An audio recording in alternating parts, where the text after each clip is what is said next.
नमस्कार मंडळी, साजूक तूप या आपल्या अस्सल मराठी युट्यूब चॅनलवरती तुमचं स्वागत आहे. आज आपल्याकडे एक व्यक्तिमत्व आलेलं आहे, एक माजी शिक्षिका, केंद्र प्रमुख. आणि माझं सौभाग्य की मी त्याच मतदारसंघातला आहे, सांगोला. आणि सांगोल्यामध्ये सुद्धा एक विशेष असं गाव आहे ज्याची ओळख डाळिंबाचं कॅलिफोर्निया म्हणून पूर्ण जगामध्ये आहे, अजनाळे. आणि काकू अजनाळेच्या आहेत. काकूंचा परिचय करून देतो. सौ शैलजा सदाशिव पोरे काकूंचं पूर्ण नाव, राहणार अजनाळे, तालुका सांगोला, जिल्हा सोलापूर. माजी प्राथमिक शिक्षिका, केंद्र प्रमुख. तब्बल 33 वर्ष त्यांनी शिक्षण क्षेत्रामध्ये सेवा दिलेली आहे. आणि काकूंचं वास्तव्य सध्या पुण्यामध्ये लोहगाव येथे आहे. काकूंचं एक पुस्तक नुकतंच प्रकाशित झालेलं आहे, आईची शिदोरी म्हणून, रथसप्तमी 2026, म्हणजे जानेवारी महिन्यामध्येच हे प्रकाशित झालेलं आहे. काकूंचं स्वागत आहे आमच्या चॅनलवरती. आणि स्वागत म्हणून आपण काकूंना एक छोटस गिफ्ट देतोय आपल्या चॅनलच्या माध्यमातून. ह्याच्यामध्ये वेगवेगळ्या प्रकारचे सोप्स आहेत, त्याच्यानंतर वेगवेगळ्या प्रकारचे तेल आहेत सुगंधित, पाहू शकता तुम्ही, डिटॉक्स म्हणून आहे. सोबत एक आमच्या सांगोल्याची खासियत म्हणून एक पोमोग्रेनेटचा साबण आम्ही सगळ्या आमच्या येणाऱ्या प्रत्येक पाहुण्याला इथून पुढे देणार आहोत.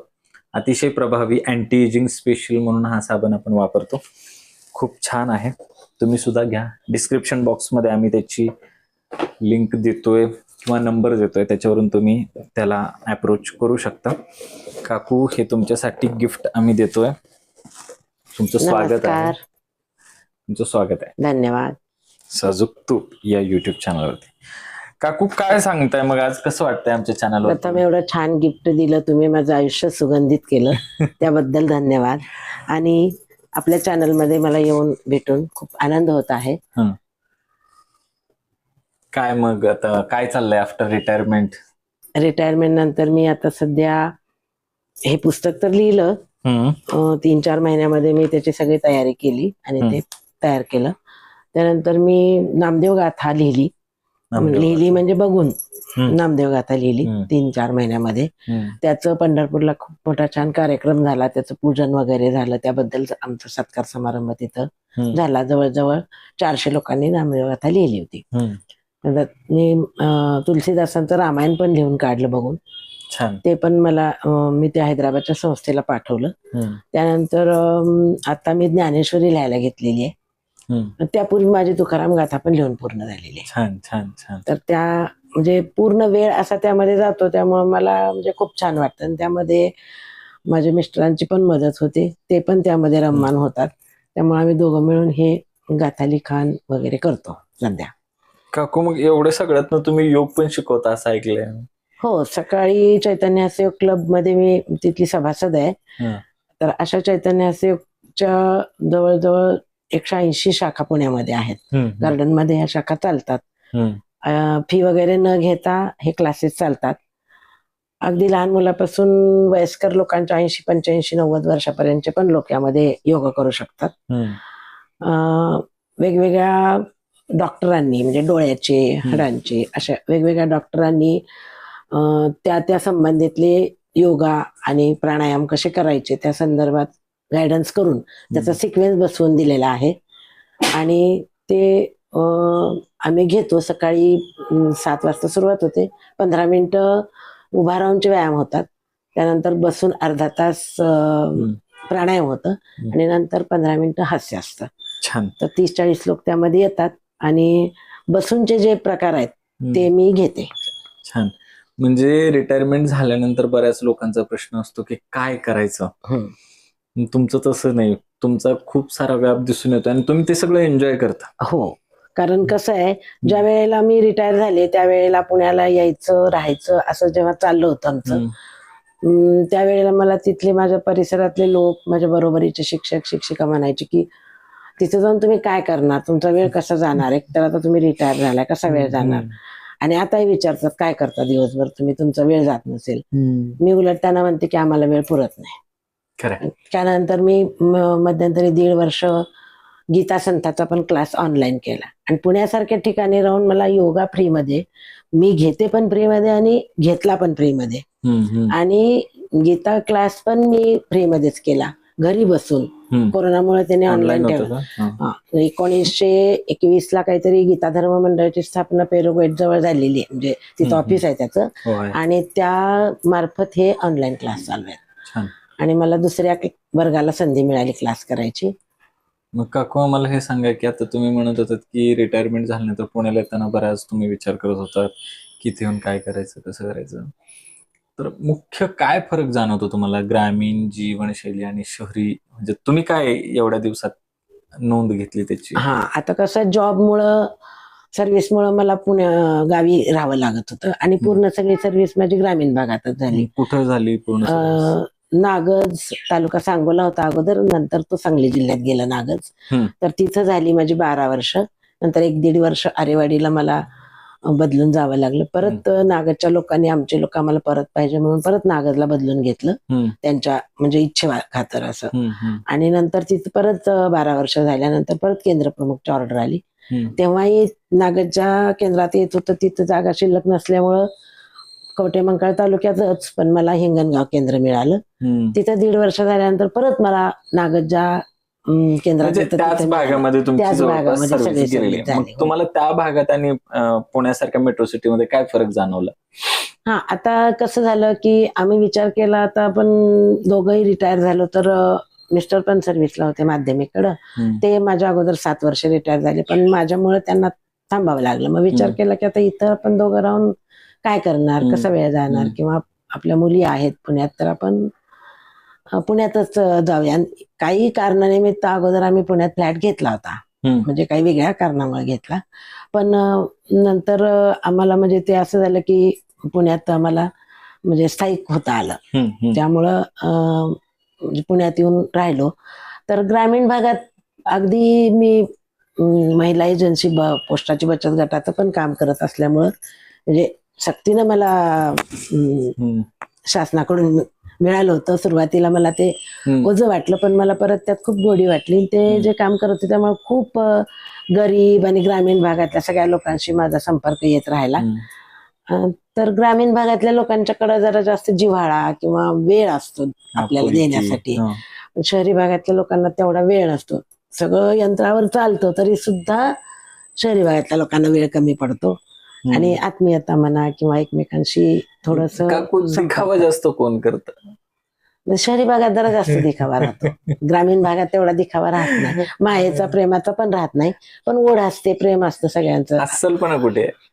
ग्रामीण भागात मिळतो अस्सलपणा ग्रामीण भागात. मग तुम्हाला असं वाटत नाही की ही उगाच धावपळ, म्हणजे पैसा, प्रसिद्धी ह्याच्यासाठी चाललेली, इथं जे तुम्ही बघता एक म्हणजे ऑब्झर्वर दृष्टिकोन असतो नाही का, एक त्रयस्थ व्यक्ती म्हणून तुम्ही ह्या सगळीकडे बघताना कसं वाटतंय? कसं असतं, एक ठराविक वय असते पैसा मिळवायचा, प्रतिष्ठा मिळवायची, ह्या गोष्टीचं त्या त्या वयात ते मिळावं असं ह्याची धडपड सगळ्याच लोकांना वाटतं, ग्रामीण असो शहरी असो.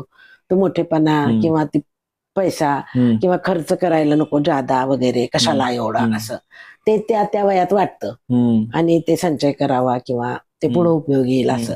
पण परत काही दिवसांनी, काही वर्षानंतर, म्हणजे 60च्या वगैरे पुढं वगैरे असं वाटतं की म्हणजे काय पैसा म्हणजे काय असं एवढं महत्व किंवा मोठेपणाला नाही. आपण काय सगळं सामान्य, म्हणजे आनंदी जीवन जगणं, ते कशातून, पैशातून विकत घेऊन नाही, तर कुठल्याही छोट्या छोट्या गोष्टीतून आनंदी जीवन जगावं असं एक वाटतं. तुम्हाला असं वाटतं की छोट्या छोट्या गोष्टीतून आनंद घेता येतो? हो.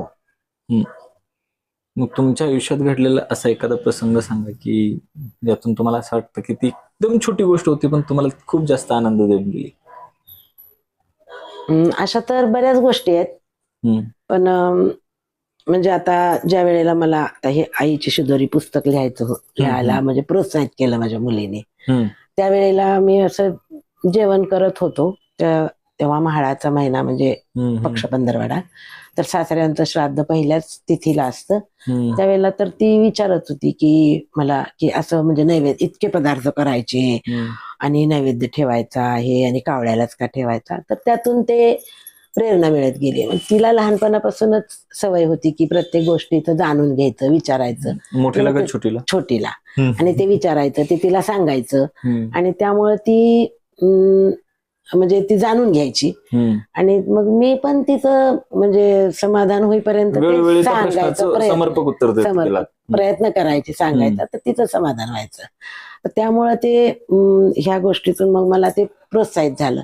ज्या वेळेला ते मी म्हणजे तो एक क्षण म्हणजे आनंदाचा वाटला मला, की हा चला आपण काहीतरी करू शकतोय, की लिहू शकतो हा आपण. म्हणजे कुठला तर प्रसंग घडतो आणि त्यातून आपण काहीतरी करू शकतो. बरोबर. हा, मग ती एक छोटीशी गोष्ट पण ती तुम्हाला प्रेरणा, आनंद सगळंच त्यातून मिळून गेलं. मिळून गेला.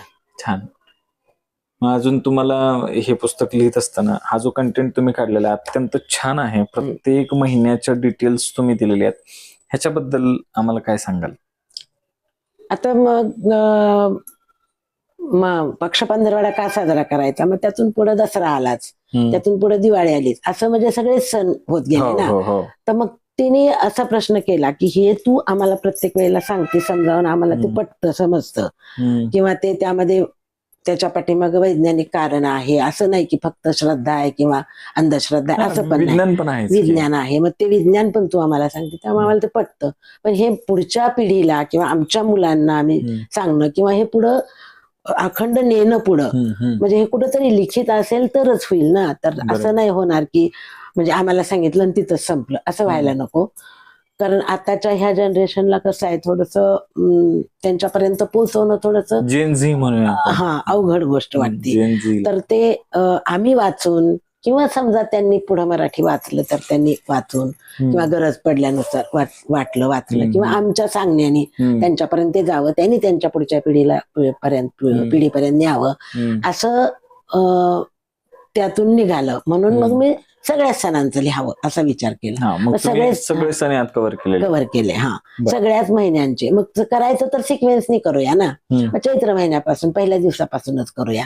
मग ते तर तिथी, आता अलीकडच्या पिढींना तारखा माहिती असतात, तर तिथी माहिती नसते.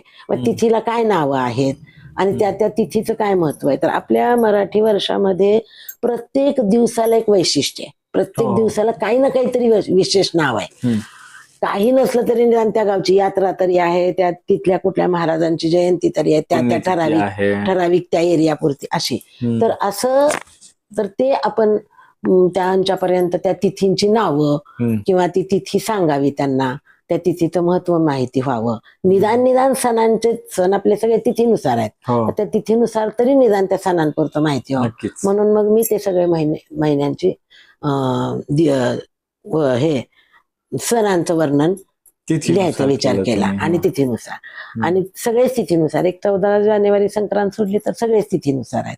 तर त्या सगळ्यांचं वर्णन, त्यामध्ये वर्णन म्हणजे त्याच्या मागची परंपरा, सांस्कृतिक परंपरा, त्याची पार्श्वभूमी, त्यानंतर त्याचं वैज्ञानिक कारण, त्याचा वैज्ञानिक काय उपयोग आहे आपल्याला, त्या दिवशी करायचा पदार्थ आणि तो पदार्थ कसा करायचा थोडक्यात, आणि तोच का करायचा त्या सीझनला. तर हे सगळं मी त्यामध्ये नमूद केलेलं आहे. आता तुम्हाला काय वाटतं, तुम्ही एखादं उदाहरण देऊ शकता मला असं एखाद्या सणाचं? की आता नवरात्रात किंवा आपण गणपतीचं घेऊया. आता गणपतीच का बसवायचा, कधी बसवायचा, किती दिवसांचा बसवायचा. तर आता कोकणाकडं कसं होतं की 1.5 दिवसाचा गणपती, मध्य महाराष्ट्रात तो 5 दिवसाचा, नंतर जसं आपण विदर्भाकडे जाईल तसं पूर्ण 10 दिवसाचा, असं काही तर ठराविक कालावधी. असं काय आहे, तर तेव्हा काय करायचे, अशी आकर्षक रंगीत अशी मूर्ती न बनवताना शेतातली माती आणून जसा आपल्याला बनवता येईल तसा त्या गोळ्याचा गणपती बनवायचा आणि ती मूर्ती बनवून त्याची पूजा करायची. मग त्यावेळेला ती मातीची मूर्ती, त्याला त्यामध्ये दूध, दही किंवा असं अभिषेक करून त्याचे नैवेद्य हे ते असं जे केलं जायचं. आणि त्यामध्ये मग ते दमट हवामानामुळे कोकणामध्ये काय व्हायचं, ते लवकर बॅक्टेरिया तयार व्हायचं आणि मग त्याचं विसर्जन गावच्या जे काही ओढा वाहतोय किंवा नदी वाहते त्याच्या वरच्या बाजूला जाऊन करायचं. मग ते त्यामध्ये विरघळून ते सगळं पाणी त्या ओढ्यामध्ये जाणार, तर ते पाणी शेतीला द्यायचं. तर त्याच वेळेला त्यांच्याकडे भाताचं पीक असायचं, तर भाताच्या पिकामध्ये दाणा भरण्याचा कालावधी असतो. तर ते प्रोटीन त्यांना, ते म्हणजे जे काही पोषक मिळायला पाहिजे ते त्या पिकाला मिळायचं. त्यामुळे ते कोकणामध्ये 1.5 दिवसात बनायचं दमट हवामान म्हणून 1.5 दिवसाचा. नंतर मध्य भागात त्याला वेळ लागतो बनायला, मग तो 5 दिवसाचा. तर विदर्भात त्याला बनायला जास्त दिवस, कोरडं हवामान एकदम, विदर्भ म्हणा मराठवाडा म्हणा, तर तिकडे 10 दिवसात असं होत गेलं. तर अशा पद्धतीनं ते ही जी माहिती मिळाली ती मला बरीचशी काही मोबाईल मधून मिळाली, बरीचशी मी पुस्तकातून वाचली, बरीचशी काही मला स्वतःला परंपरेनं माहित होती, आणि दिनविशेषचा वगैरे बरेचसे काही कॅलेंडरचा वगैरे आधार घेतला, आणि अशा पद्धतीनं मग मी ते तयार केलं. छान. पण आता सर्रास ज्या मूर्त्या आहेत, जे तुम्ही म्हणता की आधी त्या स्थानिक आपल्या शेतातल्या मातीपासून बनायचं, आता मात्र प्लॅस्टर ऑफ पॅरिस पासून बनतं किंवा शाडू पासून असं. हे जे बदल आहेत ते तुम्हाला अभिप्रेत आहेत का? नाही, हे नकोच आहेत असे बदल. त्यासाठी काही संघटनांचे वगैरे कार्य चाललेले असतात की बाबा ते इको फ्रेंडली करा, मातीचा बनवा, शाडूचाच बनवा, किंवा त्याचे वर्ग वगैरे 1-1 दिवसाचे घेतात. म्हणजे ही चांगलीच गोष्ट आहे. पण कसं आहे, लोकसंख्या एवढी वाढलेली आहे की प्रत्येकाचे विचार, मतं वेगळी, पैसा मिळवण्याची पद्धत किंवा पैसा मिळावा, ती मूर्ती असं म्हणजे बनवाव्या, त्यातून मिळवावं असं वाढत गेले. त्यामुळे ते तेवढं त्याला बंधन येत नाही, व्हायला पाहिजे तसं होत नाही. मग ते आता नेमका उद्देश, कोणत्या उद्देशाने हा उत्सव साजरा करायचा होता, त्याला कसं वेगळं स्वरूप आलं, त्याचे ते मिरवणुकीचे, मग ते खूपच पुढं हे होत गेलेलं आहे. मग काकू, आता मग अशा पण उल्लेख केला की तुम्ही श्रीमद भगवद्गीतेवरती काम करता, ते क्लासेस वगैरे केलेले आहेत, तर भगवद्गीता तुम्ही पूर्ण अभ्यास केला त्याचा? हो. साधारण कसं अभ्यास करता तुम्ही, म्हणजे आमच्या प्रेक्षकांना समजेल की एखाद्याला जर भगवद्गीता वाचायची असेल तर कशी सुरुवात करावी? मी संथावर्ग घेतला, त्यामध्ये वाचन आणि उच्चार आणि संस्कृत शब्दांचं उच्चारण याला जास्त महत्व होतं, आणि ते अर्थ पण खूप छान सांगायचे. नंदाताई पानसे म्हणून शिक्षिका आहेत ऑनलाईन वर्ग घेणाऱ्या, त्यांच्या बरोबर त्यांच्या मदतीला आणखीन 5-6 शिक्षिका आहेत. त्या सर्वांची टीम चांगली आहे. सशुल्क आहे की निशुल्क? निशुल्क आहे, पूर्णपणे निशुल्क. आणि त्यांचा नंबर डिस्क्रिप्शन बॉक्स मध्ये देऊ, म्हणजे लोक पाहू शकतात. हो, आणि ते अतिशय सुंदर चांगलं सांगतात. आता सध्या त्यांचा 4था वर्ग चालू आहे. मला 2ऱ्या वर्गाला जॉईन व्हायची संधी मिळाली. 3ऱ्या वर्गाला माझ्या मिस्टरांनी संथा वर्ग केला, त्यावेळेला पण मी ऐकत होते, बघत जे करत होते. आणि आता 4थ्या वर्गासाठी सुद्धा मी लिंक मागवून घेतली. मी अर्थ ऐकते, मला अर्थ ऐकायचा असतो, आणि ते म्हणून घेतात. प्रत्येक शब्द कसा म्हणायचा ते अगोदर उच्चारण सांगतात, त्याचं व्याकरण दृष्ट्या कसं विसर्गाला किंवा अनुस्वाराला उच्चार करायचा ते सांगतात. नंतर 3-5 जणांच्याकडून म्हणून घेतात, आणि नंतर वेगळे वेगळे म्हणजे 5-7 लोकांचे गट करून प्रत्येकाकडून ते 5-5 श्लोक म्हणून घेतात. दर बुधवारी आणि गुरुवारी तो वर्ग 3 ते 5-6 वाजेपर्यंत चालतो. आणि नंदाताई पानसे मॅडम ज्या आहेत त्या जवळजवळ 75च्या पुढे त्यांचं वय आहे, पण तेवढा समजून सांगण्याचा स्टॅमिना त्यांचा खूप आहे. छान. मग तुमचा वैयक्तिक आवडता अध्याय कुठला? मला त्यातला 10वा अध्याय आवडतो, विभूती योग. का बरं 10वाच का?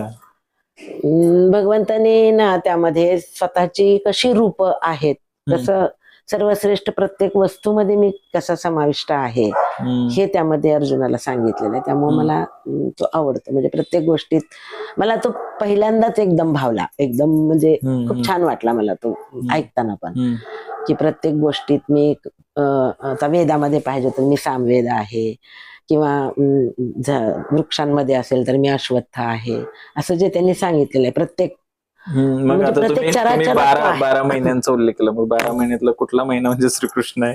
12 महिन्यातला मार्गशीर्ष हा आहे, आणि त्याला अग्रहायण पण म्हणतात मार्गशीर्षला. म्हणजे पालवी फुटलेली असते. मला वाटतं की मार्गशीर्षच्या एकादशीलाच गीता जयंती असते, मोक्षदा एकादशी, बरोबर ना? छान आहे. मग भगवद्गीतेमध्ये ज्ञान योग, कर्मयोग, भक्तियोग, राजयोग हे सगळं सांगितलं. ह्यातलं तुम्हाला कुठला जास्त आवडतो? तसं मला भक्तियोग आवडतो. का बरं? म्हणजे कशी भक्ती करायची त्या संदर्भात, म्हणजे आपल्याला मार्गदर्शन पाहिजेच ना. कारण आतापर्यंत जेव्हा सर्व्हिसच्या ह्याच्यामध्ये मी घरामध्ये भगवद्गीता असं सुद्धा कधी उघडली नाही. आम्ही अधिवेशनच्या वेळेस गेलो होतो अयोध्येला, तिथं मी अगदी काडीच्या पेटीच्या आकाराचे आकर्षण म्हणून मी घेतली, ती देवाऱ्यात पूजा केली, पण मी कधी वाचायचा प्रयत्न केला नाही किंवा ती समजून घ्यायचा, म्हणजे मला वेळ नाही, माझ्या जॉबमुळे मला मिळाला. एक म्हणजे विद्यार्थ्यांना अध्यापन करणं, ते कसं चांगल्या प्रकारे करणं आणि आपलं घरचं प्रापंचिक यामध्येच मी सगळा वेळ घालवला. त्यामुळे मी या गोष्टीकडे कधीच वळले नाही. पण जेव्हा मला हा वेळ मिळाला इथं आल्यानंतर किंवा मला ती संधी मिळाली, तेव्हा मी ते आत्मसात करण्याचा प्रयत्न करते. काय वाटतं भक्ती काय आहे? भक्ती म्हणजे जिथं कुठलीच नाही सक्ती ती भक्ती. बरोबर आहे. तुमची व्याख्या सांगा. म्हणजे मनापासून एखादी गोष्ट करणं, आता ती तर समर्पण आपण म्हणजे भक्ती म्हणून अंतिम. तर शैलजाताई, मला हे सांगा की तुम्ही एवढी वर्ष सेवा केली, ह्यामध्ये तुमचे काही असे अविस्मरणीय म्हणजे कायम स्मरणात राहणारे सगळे प्रसंग झाले होते का तुमच्या शाळेमध्ये? हो, कसं आहे, आता विद्यार्थ्यांना अध्यापन करताना काही वेळेला रागवलं, ओरडलं तर असे काही म्हणजे प्रसंग घडतात. शिस्तीसाठी. हा. पण असं आहे की आमच्याकडे कसं पहिलीचा वर्ग एकदा दिला की तो 4थी पर्यंत न्यायचा. मग स्कॉलरशिपला विद्यार्थी बसवायचे, तर ते पहिलीपासूनच त्यांची तसे त्या दृष्टीने तयारी करत केले जायचे. मग काही विद्यार्थी म्हणजे सिक्वेन्स ठेवायचे की आता ह्यांच्याकडं पहिली आहे, आता ह्यांच्याकडं परी मॅडमकडे 4थी आहे, आता पुढच्या वर्षी पहिली येणार, मग आपली मुलं पहिलीच घालायचे. मग ते 5 वर्ष पूर्ण व्हायचे असले तरी त्यांची इच्छा असायची की घालायची. किंवा आता पुढच्या वर्षी यांच्याकडे पहिली यायची म्हणल्यानंतर ह्या वर्षी घालायचं वय झालं असलं तरी थांबवायचं आणि पुढच्या वर्षी घालायचं, आमचा ह्या वर्षी नुसता बसू नये असं. म्हणजे ते एक विश्वास माझ्या वर पालकांचा खूप होता.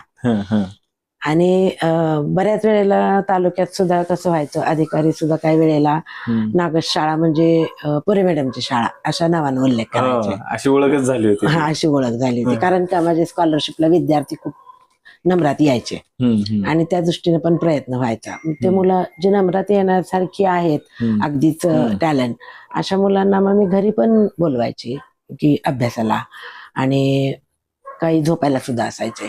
तुमच्याकडे राहायला जेवण घेऊन तिकडे? नाही, डबा घेऊन यायचे. संध्याकाळी शाळा सुटली की थोडस खेळायचं आणि डबा घेऊन त्यांचे पालक सोडायचे. थोडंसं गाव म्हणजे थोडं 1-1.5 किलोमीटर असं घर होतं गावापासून थोडं, त्यामुळे पालक सोडायला यायचे जेवणाचा डबा वगैरे घेऊन. मग आम्ही संध्याकाळी मिळून जेवण करायचं, अभ्यास करायची ती मुलं 10 वाजेपर्यंत, किंवा त्यांच्या काही शंका असतील ते विचारायची, त्यांना सांगायचे, ते आमच्या जवळ झोपायचे अगदी आपल्या घरच्या स्वतःच्या मुलासारखं. आणि हे जे मला मिळालं ते माझ्या वडिलांकडून, कारण माझे वडील पण शिक्षक होते. म्हणजे बाळकडू आहे शिक्षणाचं. माझे वडील आई दोघे शिक्षक शिक्षिका होते, आणि त्यांचंही काम असंच होतं की सुरुवातीला वडिलांच्याकडे 7वीचे वर्ग असायचे, तेव्हा 7वीला बोर्डाची परीक्षा असायची, आणि मग त्या मुलांना अगदी म्हणजे स्वतः लाईट नव्हती तर दिव्याची सोय की बत्ती स्वतःच्या पैशाने विकत घेऊन त्यांना संध्याकाळी तास असायचे. वडील कधी घरी जेवायला पुरतेच थांबायचे. पान खायची सवय होती तर पान सुद्धा ते चालत चालतच खायचे जेवण झाल्यानंतर. आणि शाळेत म्हणजे त्यावेळेला 7 ते 10:30 शाळा असायची, 7:30 ते 10:30, आणि दुपारची 2 ते 5, आणि मग 10:30 ते 2 ह्या काळात जेवण, आणि मग त्यांचा क्लास म्हणजे तास घेणं, संध्याकाळी झोपायला शाळेतच, मुलं पण वडील पण. आणि जेव्हा नंतर त्या गावाहून दुसऱ्या गावी बदली झाली वैराग म्हणून, तिथं बार्शी तालुका 4थीचे पर्यंत 4थीचा वर्ग त्यांच्याकडे कायमस्वरूपी, आमच्यासारखं पहिली घ्यायची 4थी पर्यंत असं नाही, कायमस्वरूपी 4थीचा वर्ग. 4थीला आलं की त्यांनी ते मागच्या पहिल्या 3 वर्षांचं कव्हर करून घेऊनच 4थी स्कॉलरशिप घ्यायची. आणि तेव्हा सुद्धा त्याचं 4थीची लहान मुलं, मग त्यांना शाळेत नाही झोपायला बोलवायचे, तेव्हा आमच्या घरी असायचं. आणि घर तर एक छोटा मोठा हॉल आणि मध्ये पार्टिशन असंच होतं, अगदी साधं, तर आणि ते पण भाड्याचं. तर त्या घरात माझी भावंड, ते झोपायला आलेली मुलं, अभ्यासाला आलेली, त्यांना पहाटे उठून अभ्यासाला बसवायचं, त्यांच्याबरोबर आम्ही पण बसायचं. म्हणजे हे जे आहे स्कॉलरशिपचं रोटेशन, हे मला माझ्या घरात वडिलांच्याकडून आले आणि बघून असं त्यांचं ते मला म्हणजे प्रेरणा होती ती.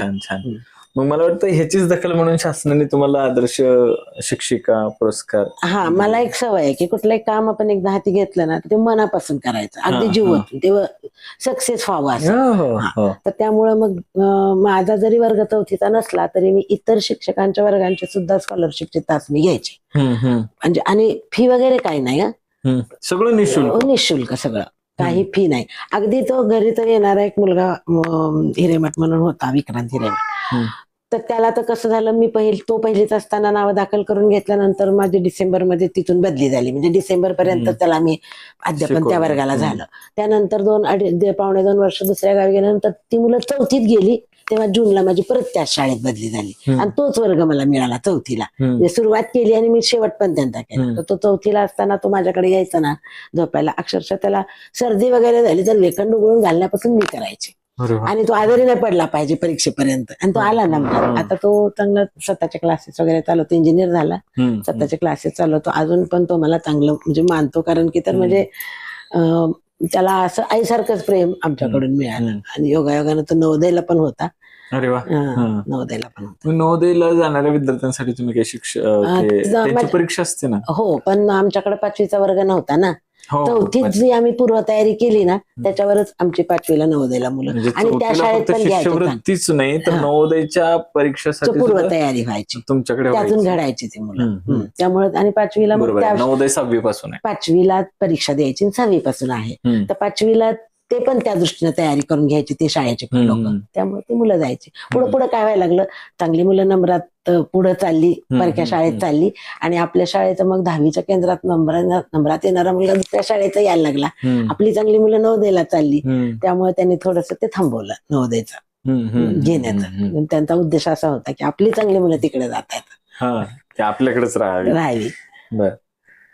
मग अजून तुम्ही जे आदर्श शिक्षिका पुरस्कार आहे तो ह्या सगळ्याचीच दखल म्हणून तुम्हाला ते मिळालेलं एक पावती आहे. अगोदर मला तालुका पुरस्कार मिळाला. तो पण मिळताना असं म्हणजे की कुठला राजकीय नेत्यांचा वरदहस्त वगैरे असं काही नाही.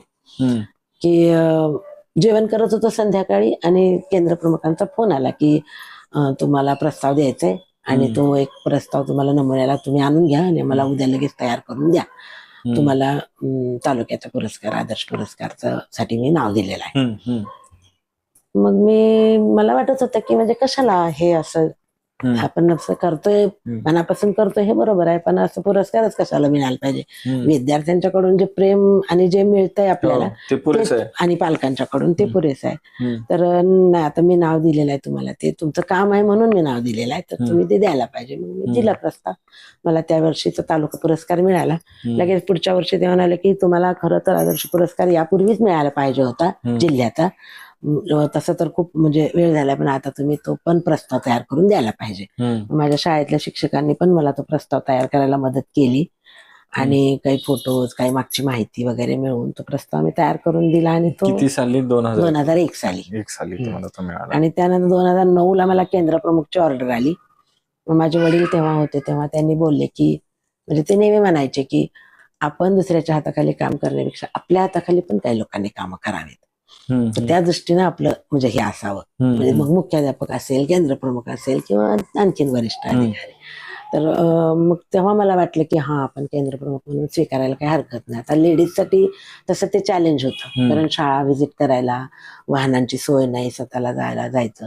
आणि त्याच दरम्यान मिस्टर रिटायर झाले असल्यामुळं माझे वडील म्हणले की ते रिटायर आहेत, तुम्ही दुसरा काही व्याप करत नाही, त्यांच्या मदतीनं तो केंद्र प्रमुख स्वीकार, म्हणजे नेणं आणण्याच्या दृष्टीनं. बाकी जी काय ऑफिशियल माहिती बनवायची ती माझी मी बनवा, फक्त मला नेणं आणणं किंवा घरचा सपोर्ट. तर मग मी स्वीकारलं ते केंद्र प्रमुख पद. आणि मला त्या 7 वर्षामध्ये इतके छान अनुभव आले की तेव्हा मला कळलं की खरंच आपण काम मनापासून करत होतो आतापर्यंत, आणि म्हणून आपल्याला ही कामाची पोचपावती मिळत गेली.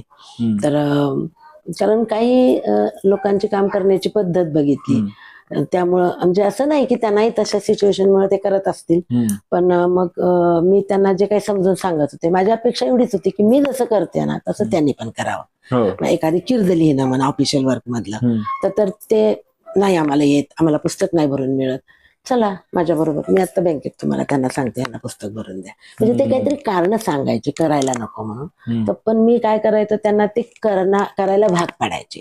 तर येत नाही ना तुम्हाला, मी शिकवते किर्द लिहायला, चला लिहा. म्हणजे मग त्यामुळं त्या लोकांना पण म्हणजे असं वाटायचं मी कुठली कारवाई त्यांच्यावर करावी किंवा शेऱ्यामध्ये काहीतरी त्यांचं हे केलं नाही ते केलं नाही लिहावं, असं नाही. हे तुम्ही करून घ्या, हे तुम्ही म्हणजे तुमच्याकडे हे आहे चांगली गोष्ट, आणि तुम्ही हे पुढं पूर्तता करा.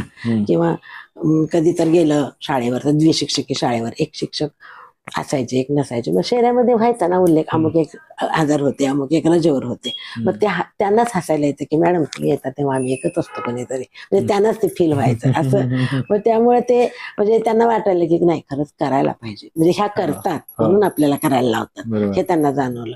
म्हणून शेवटी माझा निरोप समारंभाचा सत्कार म्हणजे करताना त्यांनी काय केलं की आपल्याच केंद्रात आणि ज्या शाळेत त्यांची सुरुवात झाली आहे त्याच शाळेत त्यांचा सेवानिवृत्तीचा कार्यक्रम करायचा. आणि मग मी त्यांना म्हणजे तयार झाले करायला, म्हणजे जो काही खर्च वगैरे पण करायचा असेल तर ठीक आहे म्हणलं, तुमची इच्छा आहे करूया, ह्या काही सारखं सारखं होत नाही हा कार्यक्रम.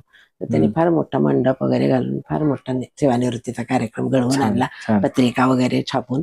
आणि त्यावेळेला त्यांनी बोललं की काही शिक्षकांनी की असे केंद्रप्रमुख पुन्हा होणे नाही, हे वाक्य आहे एका शिक्षकांचं, की जे शिक्षक कधी कुणाला हे करणार नाहीत. आणि मला ना शाळेवर जरी व्हिजिटला गेलं तरी मला वर्गात कुठल्या पण जाऊन त्यांना मुलांना मार्गदर्शन करायचं, हे जे माझा अंगभूत स्वभाव ते मी करायचे. त्यामुळं विद्यार्थ्यांपर्यंत मी पोहोचायची वेगवेगळ्या शाळांमधून. आणि त्यावेळेला केंद्रप्रमुखची संख्या कमी असल्यामुळं 2-2 पण केंद्र आम्हाला म्हणजे हे करावे लागायचे एकाच वेळेस आणि तो तेवढा लोड असायचा माहितीचा वगैरे देण्याचा.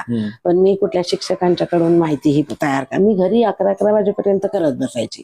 पण मी हे करा तुम्ही किंवा हे थोडं बहुत सहकार्य घ्यायची, शिक्षक मला मदत करायचे तसं, शाळेचा वेळ बुडवून असं नको, तर त्यांचं नुकसान व्हायला नको. तर विद्यार्थ्यांनाच मी म्हणजे ग्राह्य जास्त प्राधान्य दिल्यामुळं ते विद्यार्थ्यांच्याच बुद्धिमत्तेचं किंवा अभ्यासाचं नुकसान न होईल अशी मी काळजी घ्यायची त्यावेळेला सुद्धा. प्राजक्ता, तर अशा म्हणजे माझं केंद्र प्रमुख म्हणून सुद्धा मला आदर्श केंद्र. तर मंडळी, आज आपल्याला खूप छान व्यक्तिमत्व आणि खूप छान अनुभव ऐकायला मिळालेले आहेत शैलजाताईंकडून. धन्यवाद शैलजाताई, तुम्ही साजूक तूप या चॅनलवरती आलात, एवढी छान आम्हाला माहिती दिली, तुमचे जीवनातले विविध अनुभव प्रसंग तुम्ही आमच्याबरोबर शेअर केले, तुमचे आभार. मंडळी, आम्हाला सांगायला आनंद होतोय की दिवाळीसाठी कुठल्याही तुमच्या सणासाठी विशेष असं तर दिवाळीच्या ह्यानी आपण अरोमा तत्व उठणं आहे, अरोमा तत्वाचे वेगवेगळे सुगंधित साबण आहे, अरोमाचं तेल आहे, अभ्यंग स्नान जेव्हा आपण करतो दिवाळीमध्ये त्यासाठी अरोमा अभ्यंग तैलम म्हणून एक आहे हे तेल. हे सर्व प्रोडक्ट्स तुम्हाला मिळतील. ह्याच्यासाठी डिस्क्रिप्शन बॉक्समध्ये नंबर दिला आहे, त्याच्यावरती संपर्क करा. वेगवेगळ्या प्रकारची साबण आहेत सुगंधित. धन्यवाद.